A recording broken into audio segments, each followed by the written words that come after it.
sitting here with, and then that's maybe a difficulty, how to pronounce your name in English. Yeah. Jan Koehoorn? Should be John, I think. And Koehoorn is a name I have used from when I was 18. Of course, it's a literal translation into English. But in Dutch, it's pronounced Jan Koehoorn. We talked before sometimes in Dutch. Yeah. And now for our channel Advaita FM in English. This was inspired by a guy who inspired you, Alexander Smith. He did meetings in the 80s and 90s in Holland where you saw him. Mm-hmm. And he sometimes suddenly started talking in English. Yeah. Was that for people sitting in the audience who came from far? Or? Sometimes he would have English guests, and then he would automatically switch to English just in a snap. Yeah. No problem at all. And for the Dutch people, most Dutch people speak English fairly well, or at least they can understand it fairly well. So we hardly noticed it ever. Is there a difference in expressing this message between the different languages? You now started translating a book from English to Dutch. Yeah. The Dutch language needs more words. More words? Yeah. When we translate a book from English to Dutch, then I think it's 20% longer. So that's what I'm noticing now. Sometimes I read a sentence, 10 words or so, and there's no short translation in Dutch possible. So then you need to use more words, 15, 20 words sometimes. So that's different. But in terms of what you're trying to say or to transfer to people, it makes no difference at all. And what is the best way to hear this message? In your own language, or can you say, if you read a book like I Am Dead by Nisargadatta in English, it's better? I've always read everything in Dutch, and I Am was translated in Dutch by Walter Keers. So to me, Dutch was the only thing that I read. But I think nowadays, most people, especially younger people, speak English perfectly. All movies are in English. Almost all pop music is English. When you go on the internet, almost everything is English. So should be no problem at all, I think. Yeah, I'm thinking about a study I read in a psychology magazine that talked about how people get in a different state of mind when they have to talk another language that they're not used to. So could it give more distance between what is said and what you perceive, or? Yeah, I think when you speak in your native language, you can use all the little nuances that you are used to, and I use puns regularly, woordspelingen in Dutch. And that's much more difficult in another language. Yeah. On the other hand, it gets the listener out of his or her comfort zone. So it's more difficult for them to make up things and to pretend to tell something other than what they are really trying to ask or to tell. So I think it depends. I don't know. All my satsangs are in Dutch until now, and that's been 17 years now. So apparently for me, Dutch is the way to go. Yeah. Never people from England or? No. Maybe this is a way to get people get to know you. Can you tell us a little bit about your journey? What age did you get interested in books from India or spirituality? Well, at first I had problems with breathing, hyperventilation, anxiety attacks. How old were you then? 23. About 30 years ago. 23, 24. About 10 years ago, yeah. No, 30. So the first thing I did was I visited my how do you call it in English? Doctor? Anyway, physician, yeah. Mhm. And he told me about hyperventilation and you can breathe in and out Paper bag, paper bag or something. Well, that wasn't enough for me. So the first thing I did was get as much information about it as I could, and then I stumbled upon books about yoga and breathing exercises, and so after that I discovered that yoga was much more than only breathing exercises and stretch exercises. So I stumbled upon a book by Walter Keers in Dutch, and that was about Jnana Yoga, and then I read I Am That by Nisargadatta. Now, that's how it went. Yeah. And eventually I discovered in Holland Advaita teacher Alexander Smith. So I rang him up and asked if I could come. And he said, well, that's okay. If you don't believe in UFOs. UFOs. Yeah, it's a well-known story in the Netherlands, because I always tell that. But the first thing he asked me was, "You're welcome, but only if you're not searching for UFOs or gnomes or no." Yeah. Well, so it was very comforting for me that he said so, because I didn't know where I had gotten myself into. So Yeah. I didn't. Is it A cult. a cult or I didn't know. So that was very reassuring to me. Yeah. And that was late 80s? Mid 80s? Late 80s.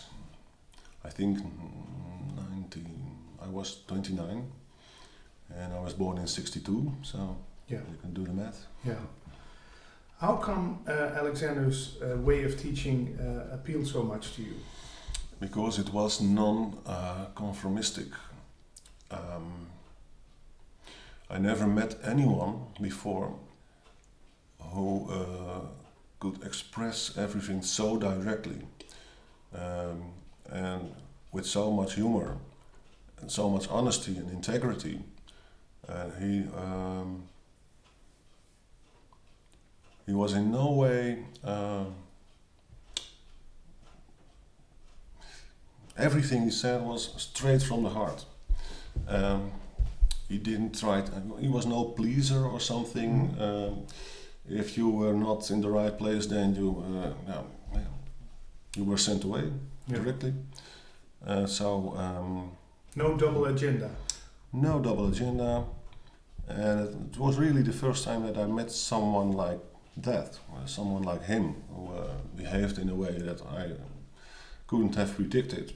Yeah. I had an idea about gurus that they were, I don't know what enlightened behavior is, but I had a kind of picture in my mind about how that would look, and of course it was completely different with him. Yeah.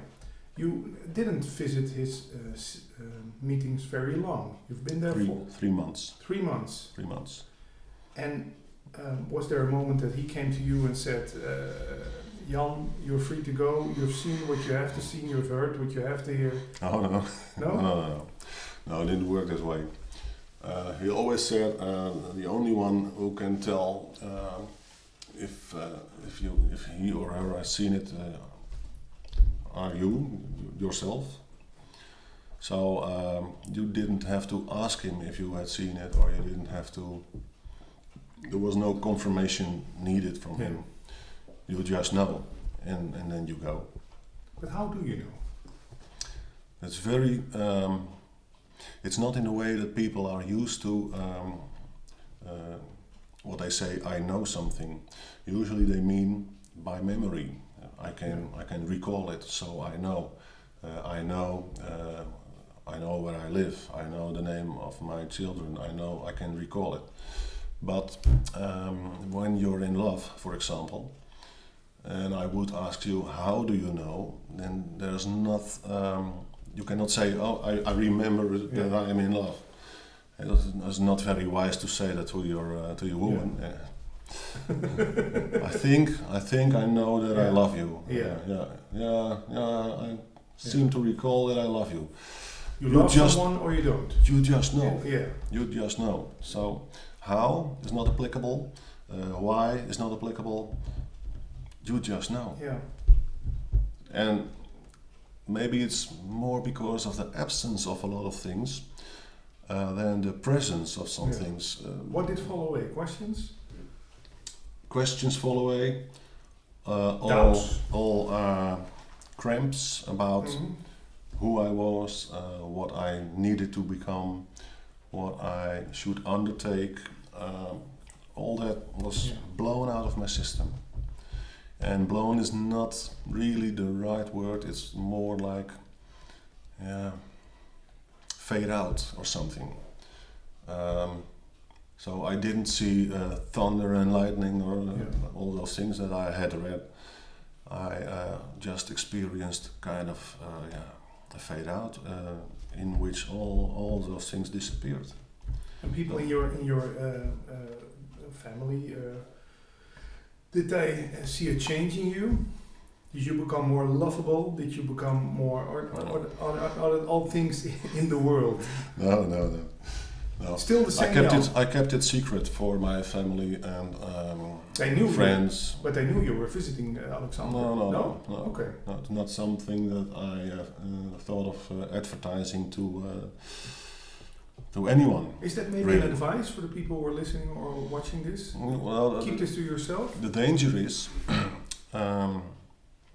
in Advaita there's a danger that you look at someone who is called an enlightened being or a realized master or something.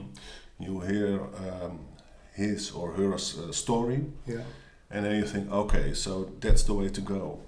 I have to become like him. I have to become. So it's not a prerequisite that you keep it to yourself. But when people ask me, and I say, the danger is if you tell everyone about it, that people start asking questions to you, and then you are going to explain something that you really do not know yet, and that's and that's what's going on. That's what's going on anywhere on the internet.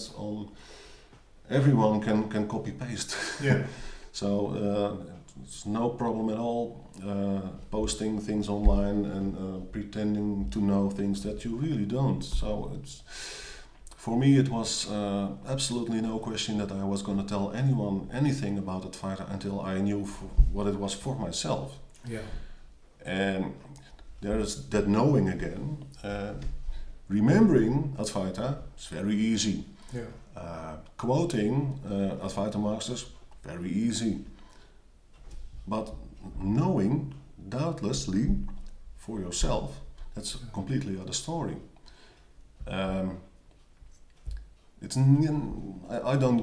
I've never understood why people would do that. It never occurred to me to say anything about Advaita before I had the story clear for myself. Well, the explanation is, in my case and other cases I know, you get so affected or touched by this message of freedom that you cannot stop talking about it. And I remember the first year I heard about this, I said, this has to be on the evening news.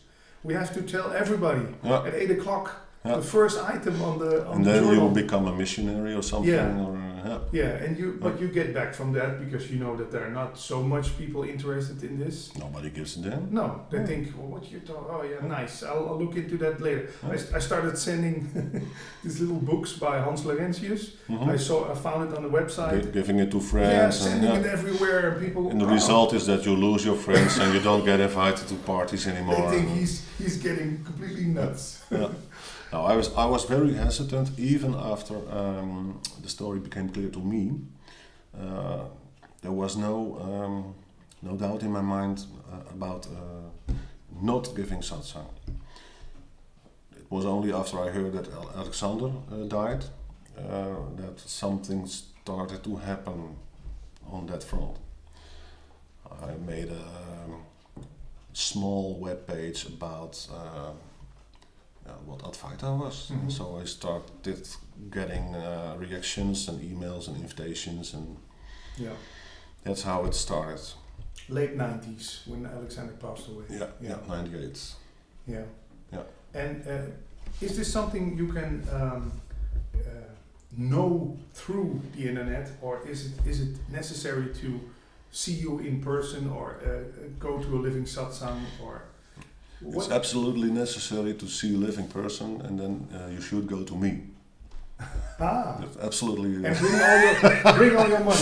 Yeah. Yeah. No, it's not necessary. But my metaphor is always, it's not necessary that you use a car to get from Amsterdam to Apeldoorn. It's not necessary. Only it's quicker. Yeah. So Can you do this on your own? yes, you can. There are examples of that. By- Ramana never Visited visited any master. Your friend Nikki never visited any master. Never searched for anything, as I understood. Yeah. So it's possible, but it's more. It's rare. You don't see it often. So my advice is, if you can find someone where you have that connection, it's the same wavelength, then you should stay there. And how do I know if you are my guru? Same story. First time I visited Alexander, I was scared shitless, but there was no doubt that he was my master. And you couldn't reproduce thoughts that guaranteed you that. It was just a knowing. Again. I knew. Yeah. Like I knew. when you see a beautiful woman, you know this is the one I Keep want away from her. or I don't want to get in touch with her. Yeah. Yeah, but there is a word in the Sanskrit language for this kind of knowing, and we don't have that in Dutch. What's that word? In Sanskrit, it's jnana. You have jnana, which is knowledge without memory, okay? Which is identical to awareness. Mm-hmm. You just see, you notice things without thinking, translations, analyzing, and so on. That's a different word. It's immediate. You can't switch it on or switch it off. It's there, always. The other knowing is called ajnana in Sanskrit, with the a, the a prepended. Is often denial in that language, like in Dutch. Knowing with memory is guarded like a sort of lower level of knowing than the immediate knowing. Yeah. When people visit me, then most of the time they like to speak about knowing memory and how and why and stories and and you don't hear about the immediate kind of knowing until you get involved with Advaita.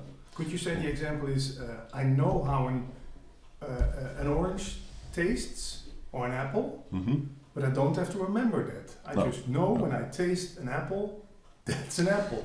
And I also know when the apple is bad.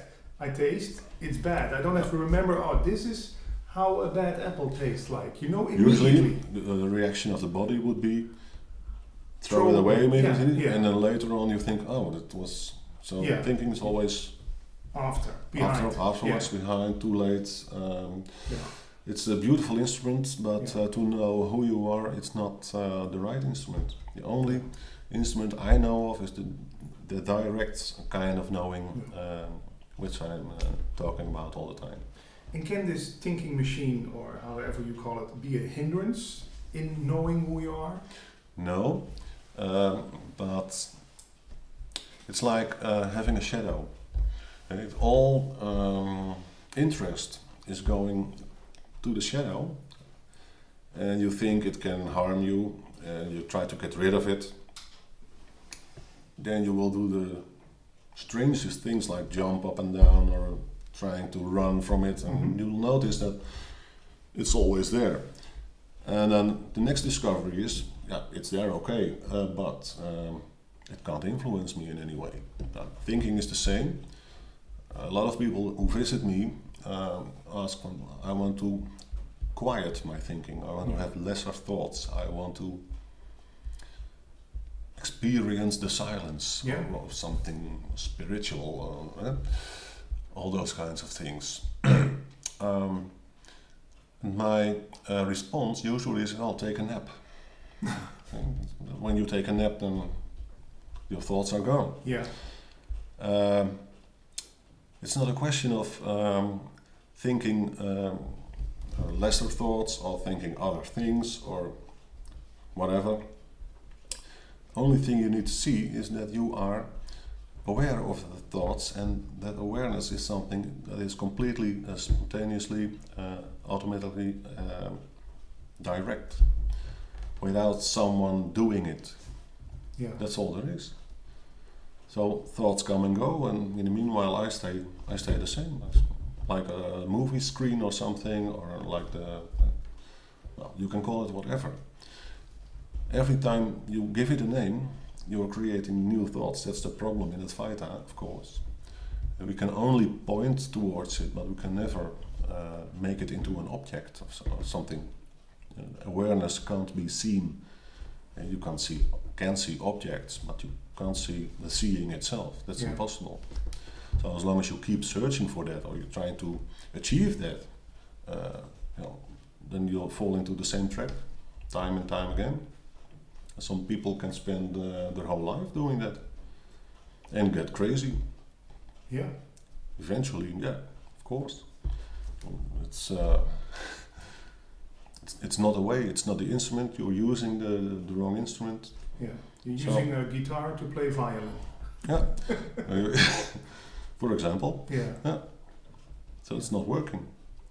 And intelligent would be that you can kind of an overview about all those mechanisms that are not working, and that you can step back and can see, I'm using the wrong instruments, I'm using the same trick over and over and over again, and it's not working, and when it's working, it's only temporarily. So maybe I'm having the wrong attitude about this enlightenment business. Yeah. Maybe I'll have to try another way. So Jan, can I take some jargon, some words out of the Advaita teaching, which everybody throws around? Yeah. And I think also on satsang with you, and they come to you and they say, for example, tell me about free will. That I have to know. Do I have free will or not? What is mostly your response? Well, it depends on the situation and who's asking, and if they ask it for the first time or for the 100th time, or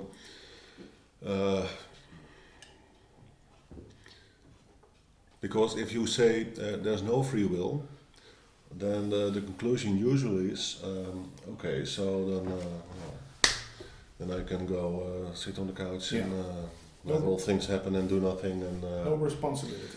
Yeah, so that usually leads to non-responsibility, apathy, laziness, and so on. And if I sense that with someone, then my answer will not be there's no free will. So then my answer will be, yeah, of course you can choose. You chose to come to satsang today, didn't you? And when we're ready, you'll choose to go to a house or to whatever, and we choose to drive on the right side, and we choose to and so on. Yeah. But you can go in all directions with that question. One teacher of mine, Walter Keers, always said free will is a contradiction in terms, because when you want something, you're not free anymore. So free will and free are mutually exclusive, he said. And well, you can say that, because when the thought I want this or that arises, who made the choice to let the thought arise? So you can always make a step back and ask yourself that question. Where did it come from? Do you choose in the morning to wake up? No, it just happens. So you can just as easily say everything is spontaneously, and there can be a lot of activity, and you can be very productive and you can have lots of energy and do all kinds of things, and then still see that everything happens by itself, and not because I am doing it. So there's not one fitting answer for everyone to this question. Yeah. Is that in general that for every question there is a different response that depends on who's sitting in front of you? Yeah, and language and questions and answers are relative. They are just as well objects in awareness as every other object. Yeah. So when someone asks me, Amsterdam, is that to the north? Then the answer could be yes, depending on where I am. Yeah. Or it could be no if I am on the north side. And then the answer would be no, it's to the south, or to the west, or to the east. So in same Advaita, kind of thing. No, let's say, things that stand alone, that are... No true. Absolute answers. Yeah, on the thinking level. On the thinking level, because they are intrinsically relative, because it is thinking. There's not one answer that I can give to everyone, every time, at every moment. It doesn't work that way. Isn't that a very tiring thing to do then, satsang? Well, no, for me it's just an appeal to my creativity to tell the story different every time. And I've been a music teacher for 30 years or so that's kind of normal to me. Yeah. Feels natural. And for the people that visit me, there's the possibility to discover that, hey, last week someone asked the same question, but then you gave another answer. Yeah. And I get that sometimes. I asked you this last month, and then you gave me a completely other answer. And they think, now I got him. Yeah, now I got him. He's contradicting himself. Yeah, I have to contradict myself all the time because that's the only thing that's possible. If you know that thinking and answers are relative, always relative. You could just as well ask, what's the best way to raise my children? There's no answer to that. Sometimes you have to be strict. Sometimes you have to let go. Yeah. Sometimes you... Not one absolute answer to that. What's the best way to get happy, to find happiness in life? That's different for everybody. Different for everybody. Some people just want to have lots of money. Other people would like to have lots of power, or both. They would like to have... or some people don't need anything to be happy. It's a sort of natural state of mind to them. Yeah. So that's a bit the same story. The questions that I get are, let's say, limited to maybe 30, 40. And essentially it always boils down to who am I? Mm-hmm. That's the only question. That's what I always say. In fact, that's the only real question you can ask.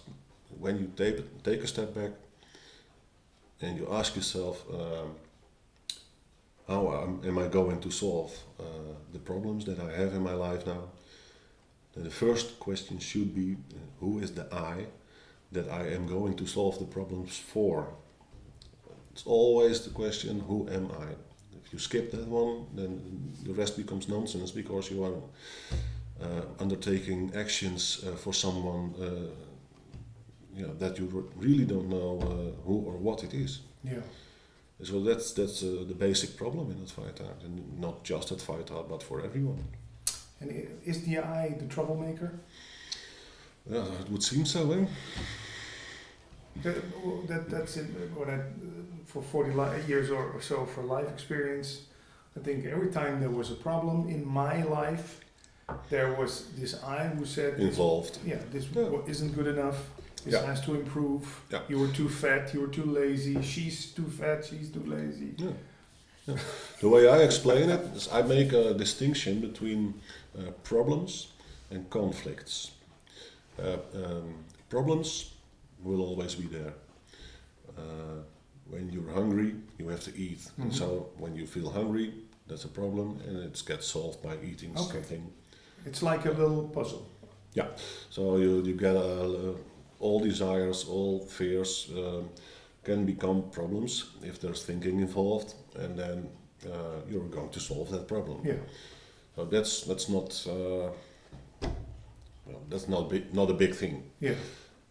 Conflict is when I make up an ideal situation and believe that there is a real possibility that that ideal situation that I've made up can happen, that I can make that happen. So let's say I'm scared. That's a feeling. There's no problem in fear. Fear in itself is not the problem. When I think, hey, I'm scared, what should I do? Yeah. Then, well, maybe there are ways to solve it. But when I think I'm scared, but I mustn't be scared because I'm a boy and boys are not scared, and I should not be scared. Or I am scared and I don't want to be scared ever again because I've already experienced so much fear.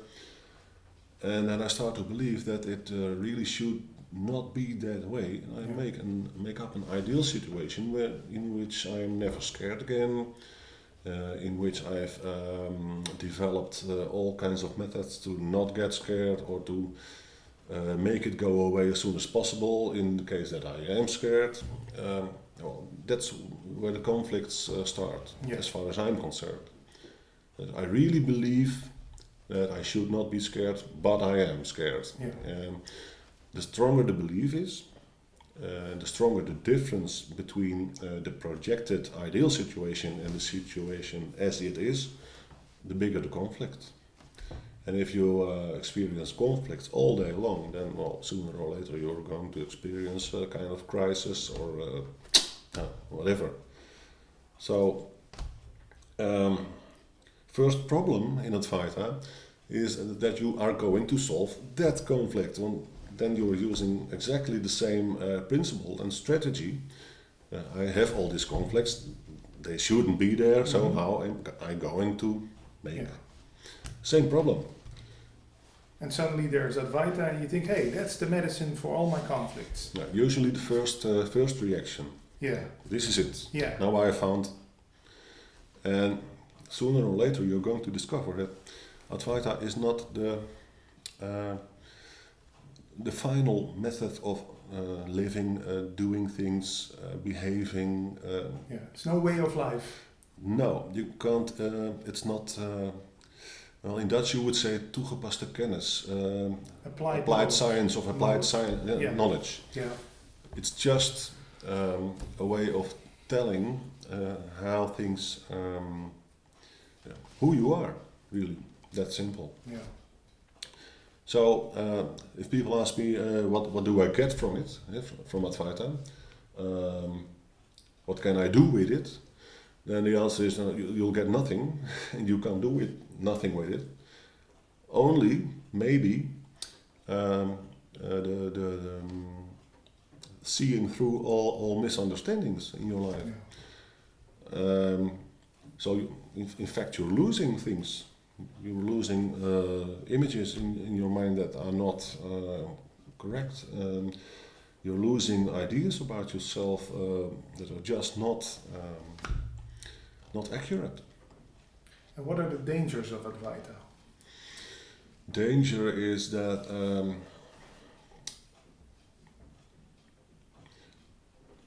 you could say that some people get distracted too soon because of all the teachers there are and all the books there are and all the videos there are on YouTube and all the web pages. It's very easy to it could get superficial. something with which you can impress your friends. Yeah. A hobby, a lifestyle. Hobby or the lifestyle of Yeah. just using the intellect. Just see my bookshelf. yeah. Here, all the books. I've got Spinoza, I've got Kant, I've got Nietzsche, I've got Nisargadatta. That can become.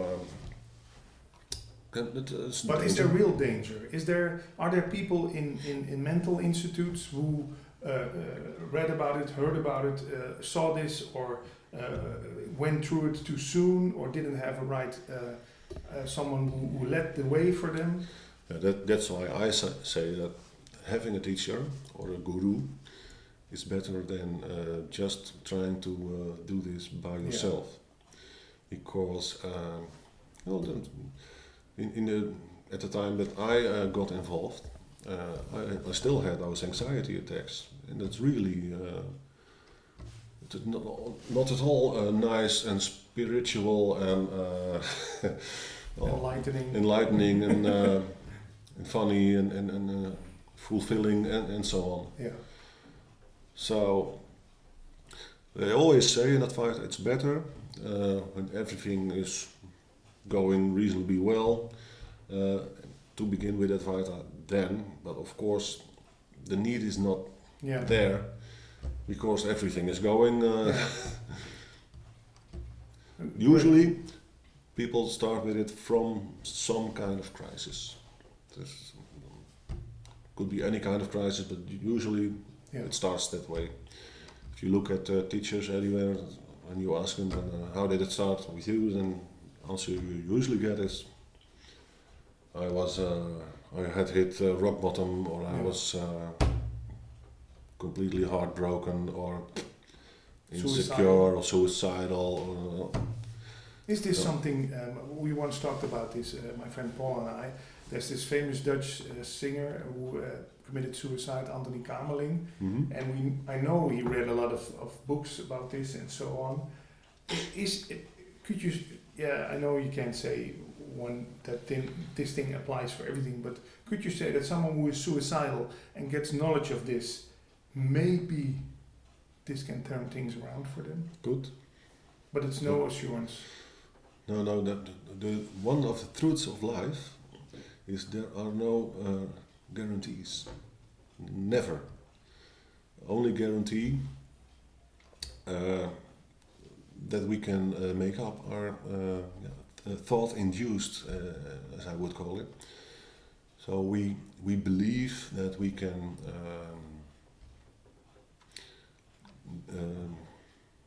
create all kinds of fallbacks, maybe religious, or if I pray every day, or whatever.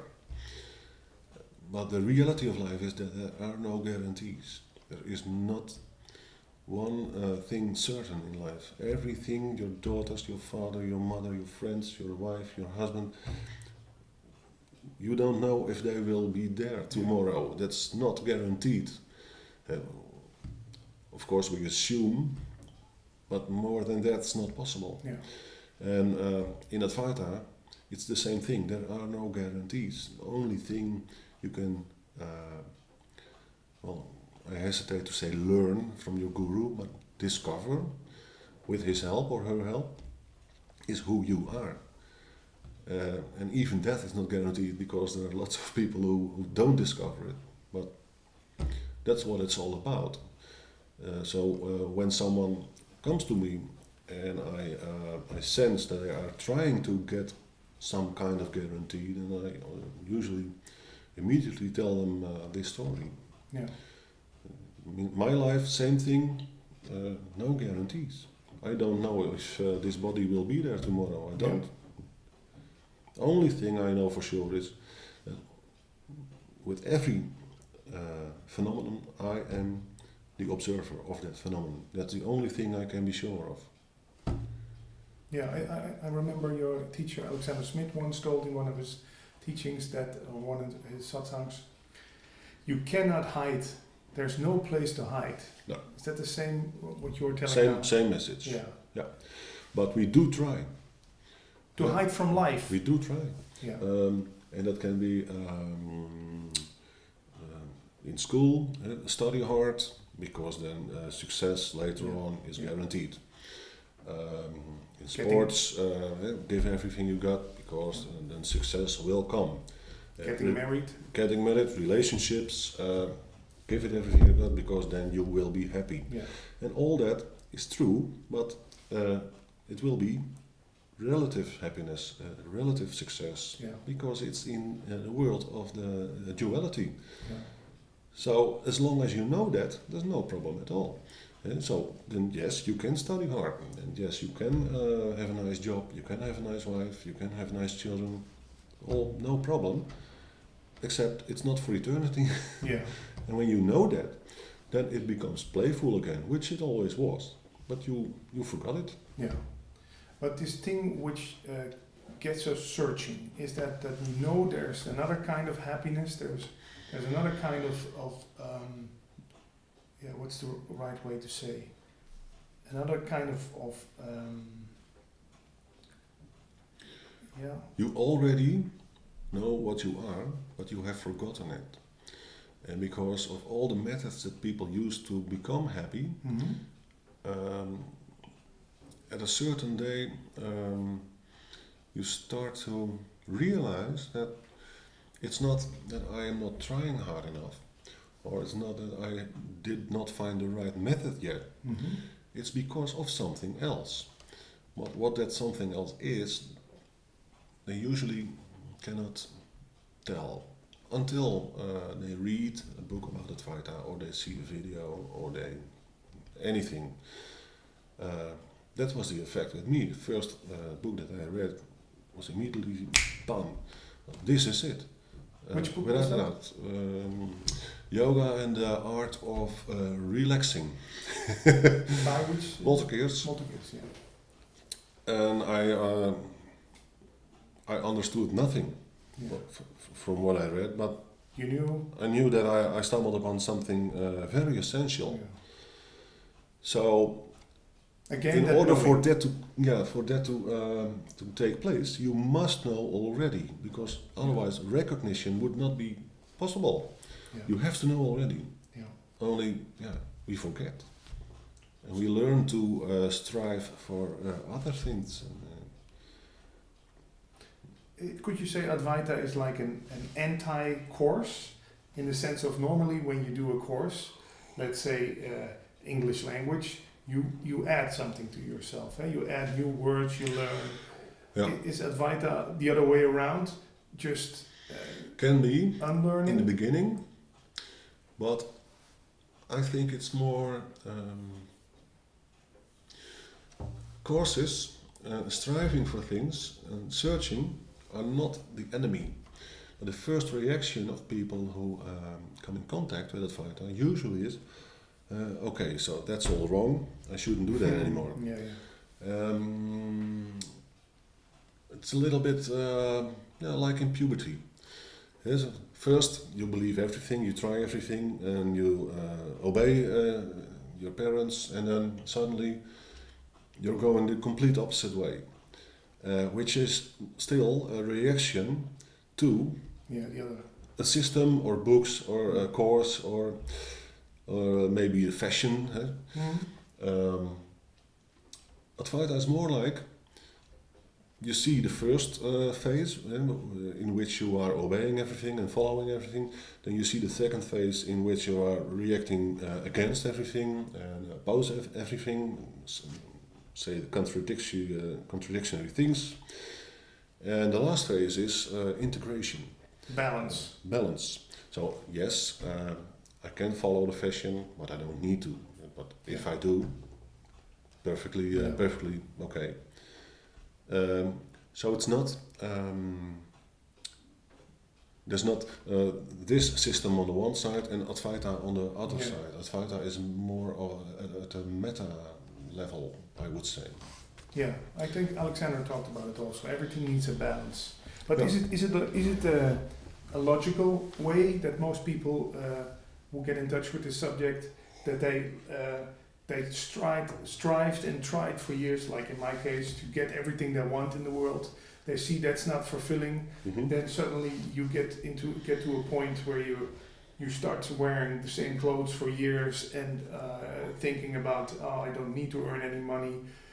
I don't need to go to big concert events. They're not going to make me happy. And then exactly the same thing, but then turned around. Yeah. And then but is that a way for the most people, or are people going from extremely searching it in the world to balance at the next level? And usually the first one. Yeah. So they have to go through all the phases until you finally reach the phase wherein you discover that it is not a phase. Yeah. And at the end of the journey, usually you discover that you've never really left. But that discovery is not possible if you don't take the journey. Yeah.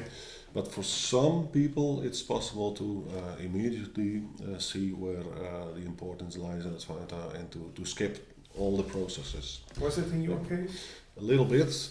My teacher always said you can go from the outside to the inside. That's what most people do. So when the outside, he meant duality, phenomena, feelings, thoughts. And then his advice was to, with everything, say, I'm not my thinking, I'm not my feeling, I'm not the personality, I'm not... if you recognize with every phenomenon that you're not only that, then at the end what you will end up with is what you are, which is not something that you can see, which is not something that can appear and disappear and so on. But the trouble with that method is that there are rather a lot of phenomena to research. Yeah. So the second method, he said, was to go from inside to outside and immediately recognize what you are, which he called consciousness or awareness, or well, any word will do.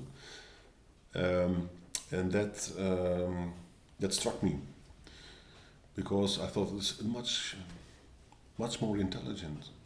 Why should I go on all day saying I am not this, I am not that? I felt rather cold to me. Those two methods I don't advise to people in my satsangs. I usually give the advice, if you want to do something, then say all day long, that's me too, and that's me too, and I am the personality too, and not just the personality, not limited to the personality, no, I am the personality too. So that's a way of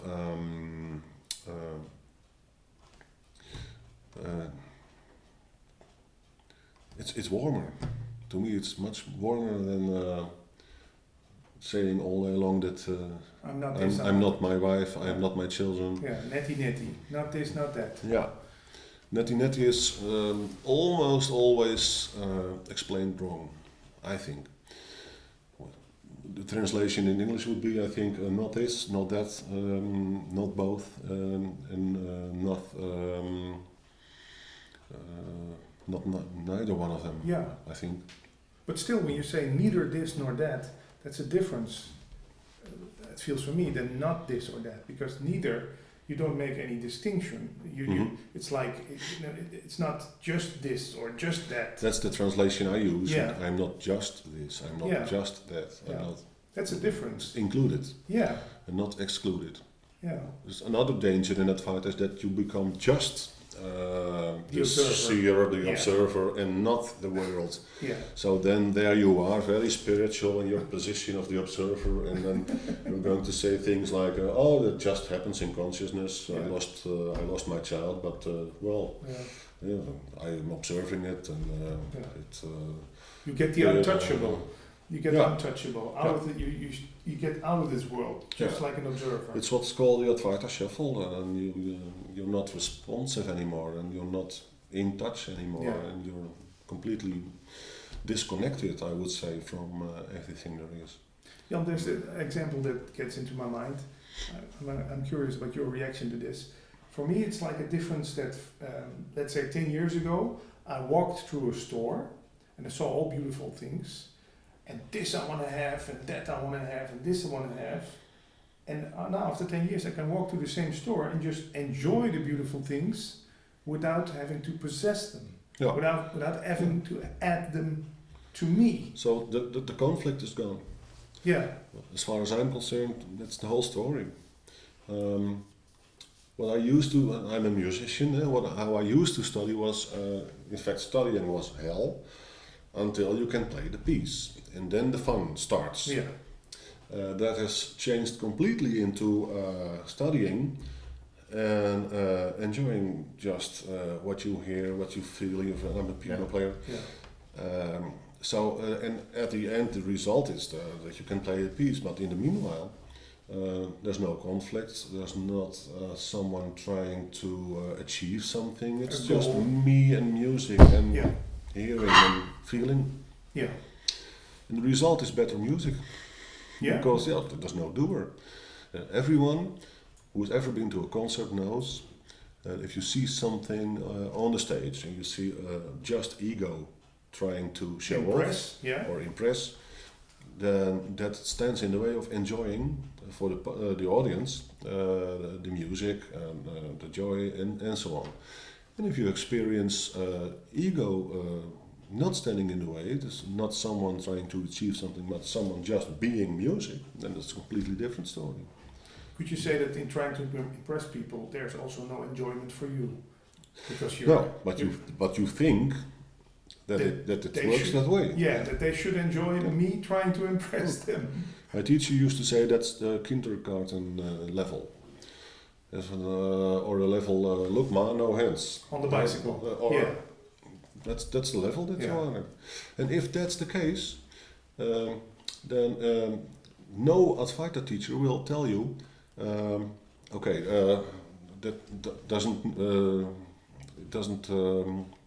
that's not okay. Yeah. So, no, it's just, you just observe that, apparently that's my situation. Yeah, And then you go from there.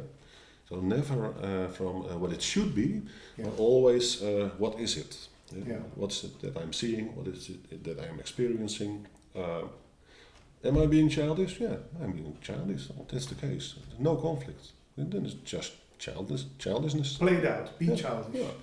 And then it's playful again, and it's light again, and it's relative Yeah. again. And But in trying to impress people, you can... In my instance, I've been doing that for maybe 15 years. yeah. And The last thing that will leave you is vanity, my teacher always said. And want to be something special. yeah. But because everybody wants that, it's not special at all. It's very common. Yeah. Everyone wants to be special, so it's not special at all. And then my friend Paul Smith says, well, that's just sexual selection. That's the same like the bird with the big feathers, all the colors, trying to impress the other sex. Yeah. Yeah, that's So what it is. That's how it works. And as a result, you see in the animal part of the strange creations of birds with very large, or how do you call them, crabs with very large claws, because the female like large claws, or birds with large feathers and beautiful singing, sounds. Yeah, so all the same thing. Yeah. So again, no conflict. If you see that I'm trying to impress the other sex, it's just going on. Just what it is. Yeah. But usually people will make up a story that no, that's not the case. It's just me being enthusiastic or something, or being the best version of myself. So yeah. Yeah. But it seems to me that honesty is a big thing in Advaita. That being honest at first to yourself about reasons, integrity, honesty, absence of vanity. Yeah. Those are key things in Advaita. So when you get that from a teacher, then you know that you're in the right place. And does it ring an alarm bell for you when someone like Muji or Gangaji get a special name? You're still Jan. Is that still a thing of vanity that teachers take on a glorious name? Yeah, well, it would differ from case to case, but I think the tradition is from India that you get a special guru name. So if you come from that tradition, then of course, then you have that name. I never got a name from Alexander. Alexander got his name from Nisargadatta. From Nisargadatta, yeah. And that was because he was in India, Sri Parabrahmadatta Maharaj. And that means the voice. Sri means something like honorable. Mm-hmm. The last word Maharaj means something like great. Maha is great, and Raj is king or emperor or something like that in Sanskrit. Parabrahmadatta is datta means given by. Para means above, and Brahma is the god of the god Brahma. So that would translate to given by something that is beyond Brahma. Well, there you have it. That's a and way I'm just Jan. Yeah, that's a way to introduce yourself at parties. Yeah. But still also no conflict. If that No, my teacher always made fun with his own name, by the way. He would say, okay, hi, I am Alexander, but you can call me Sri Parabrahmadatta Maharaj. That's also a thing. Turn it around. Yeah. You do that also in your satsangs, and now also in this interview, Alexander did it, humor. What's the thing that humor gets around in this Advaita circles? Tony Parsons makes people laugh. Mm-hmm. Humor is one of the nicest ways to express the reality of things. Sometimes you hear in Dutch, we've got an expression, je moet kunnen relativeren. Mm-hmm. You have to be able to put things in perspective. Mm-hmm. But that's nonsense. Things are already in perspective, things are already relative. So what nicer way to express it with humor, because then it's immediately it's obvious in humor. Nothing is sacred. When you use humor, you can make a joke to your boss or a joke to whatever. In Holland, we make jokes about the royalties and the politicians, the church, everything.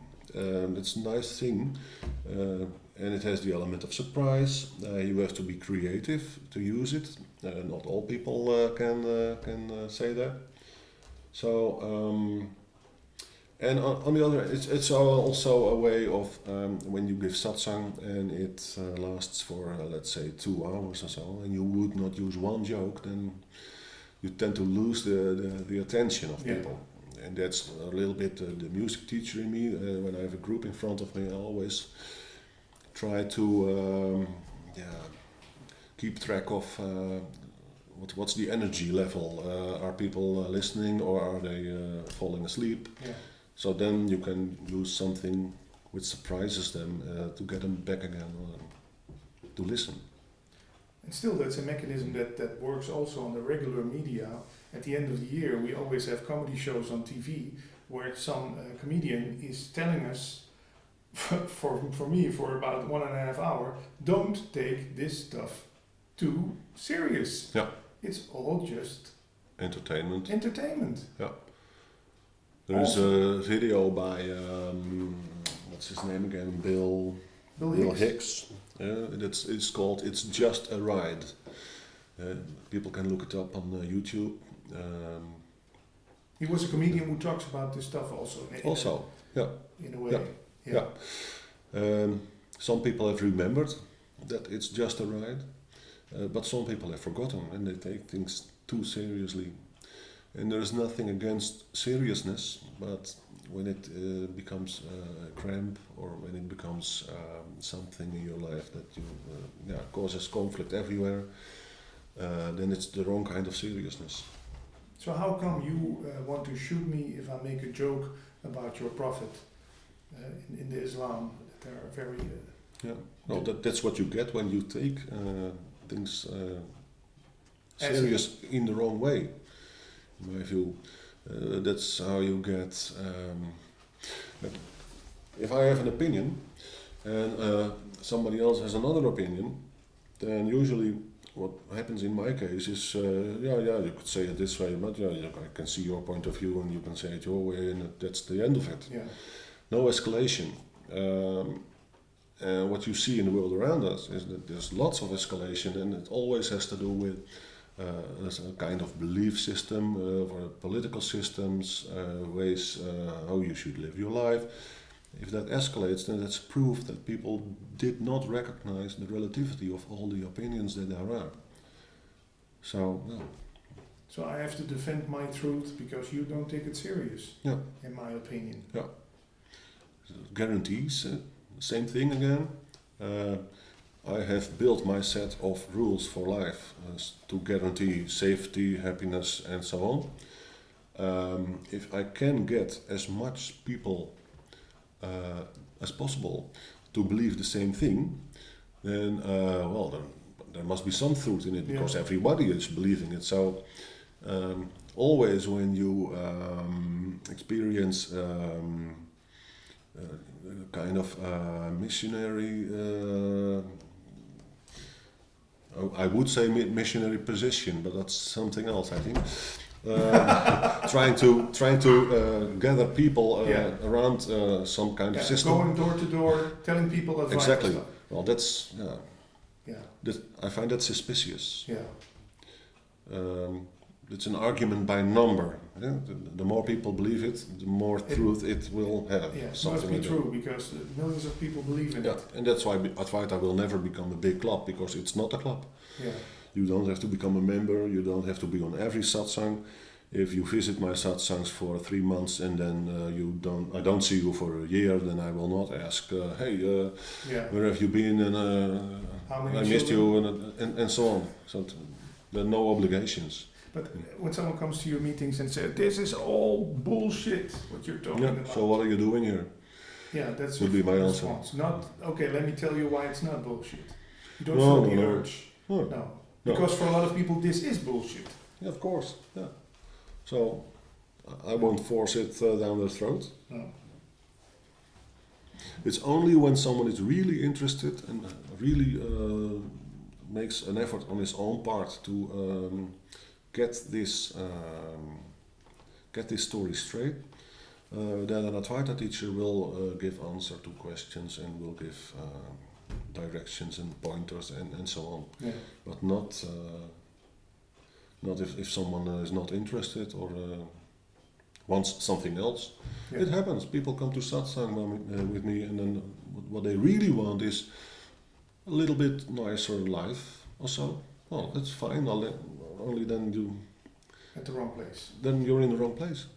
And in Dutch we say even goede vrienden. I don't know the English translation, but there's no harm done. Yeah. Something like that. When people want to get in touch with you, Jan, there's a website.